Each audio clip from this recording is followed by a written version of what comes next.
monde malade par sa multipolarité. Quand il y avait les deux pôles, il y avait un équilibre. Et les deux grandes puissances arrivaient à s'entendre.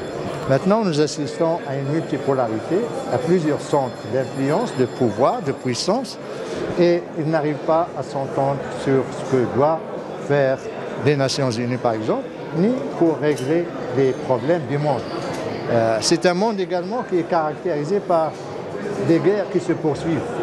Vous prenez la Libye, vous prenez la Syrie, l'Irak, le Yémen, le Soudan maintenant, l'Ukraine, il y a le Sahel, il n'y a aucune guerre qui s'est terminée.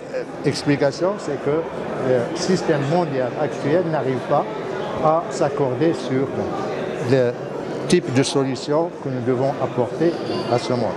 Ça d'un côté. De l'autre côté, il y a un décrochage démocratique dans le Nord. Il y a le populisme, il y a certaines valeurs qui sont défendues dans le Nord et dans les pays ne défendent plus. Il y a une montée contre la migration qui est utilisée comme un moyen politique ou un sujet sur la scène politique. Dans le Sud, c'est la même chose. On assiste encore à la prolifération de l'extrémisme violent. On assiste à des groupes, la naissance de plus en plus de groupes séparatistes. Rien qu'en Afrique, il y a actuellement maintenant plus de 15 groupes séparatistes qui ont des liens avec le terrorisme violent, qui ont des liens avec la criminalité internationale, le trafic des êtres humains et le trafic de la drogue. Donc pour moi, c'est un monde qui est trouble, qui est fragmenté et qui inquiète. Parce que, résultat, conséquence, c'est les Nations Unies qui sont paralysées et c'est les institutions internationales qui sont en quelque sorte marginalisées dans la recherche de la solution. Voilà une des thématiques que nous avons discutées, d'où l'importance du renforcement des Nations Unies, le renforcement du Conseil de sécurité afin qu'il puisse jouer son rôle de gardien de la paix et de la sécurité dans le monde. Mais pour pouvoir le faire, parce que jusqu'à maintenant, malheureusement, le Conseil n'arrive pas à s'entendre, il y a une telle division au sein de ses membres, et surtout parmi les grandes puissances, les P5, qu'ils n'arrivent pas à s'accorder sur des réponses à apporter aux problèmes et aux maux du monde. D'où l'importance de sa réforme, d'où l'importance également de son adaptation.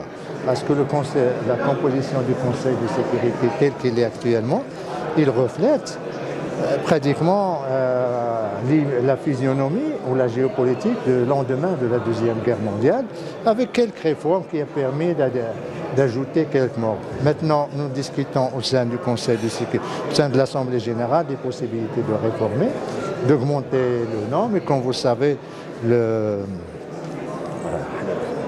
l'Afrique a une revendication d'avoir 2 sièges permanents et 5 sièges non permanents.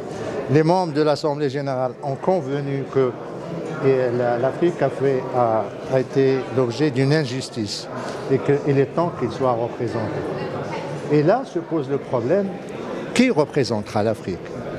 Nous avons besoin, lors de la discussion au sein de l'Union africaine, mais également au sein des Nations Unies, de pays qui soient crédibles, de pays qui ont la stabilité politique, qui ont la légitimité, qui ont une histoire, qui ont une civilisation, qui ont une puissance économique, qui ont également une puissance militaire, qui ont également une stratégie de coopération, de solidarité avec les pays du Sud, plus particulièrement avec le continent africain, qui ont une vision, comme le Maroc.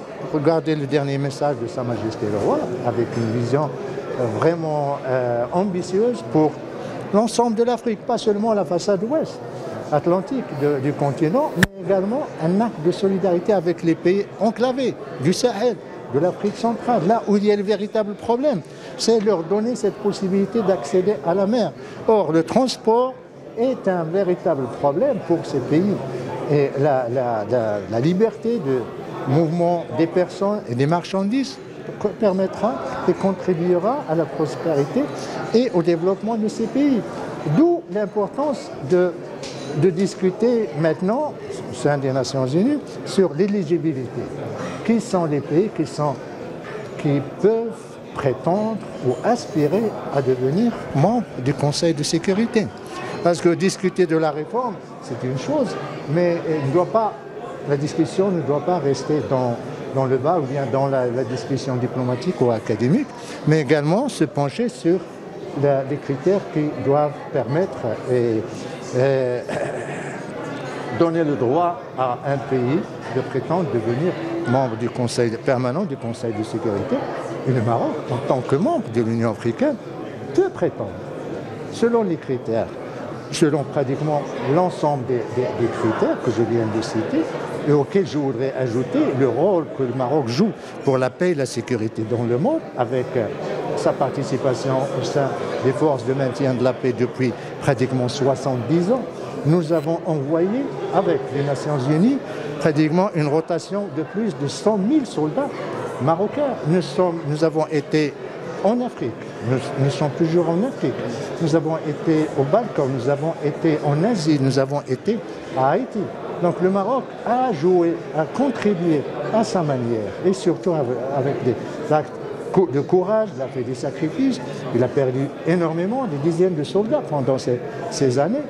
Le Maroc, avec tous ses atouts que je viens de citer, peut lui aussi aspirer à devenir membre permanent du Conseil de sécurité, parce qu'il a cet avantage de constance, il a cet avantage de modération de sa diplomatie. Il a surtout la chance d'avoir un roi, un souverain visionnaire, qui a derrière lui 5 siècles de monarchie, qui a derrière lui 10 siècles de l'État marocain nation.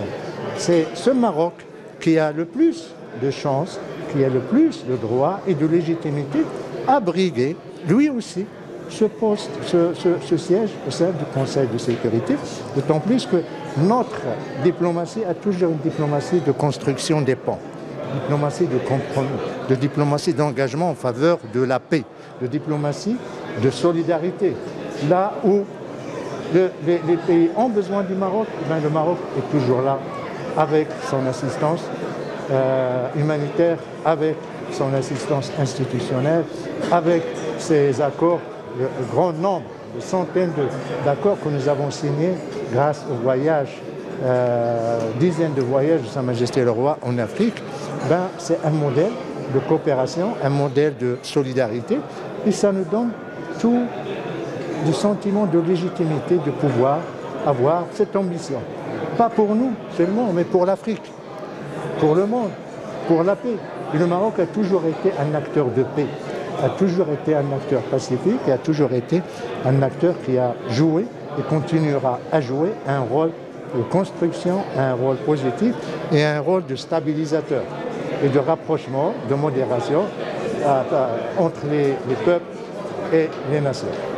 Voilà, chers amis. Merci monsieur.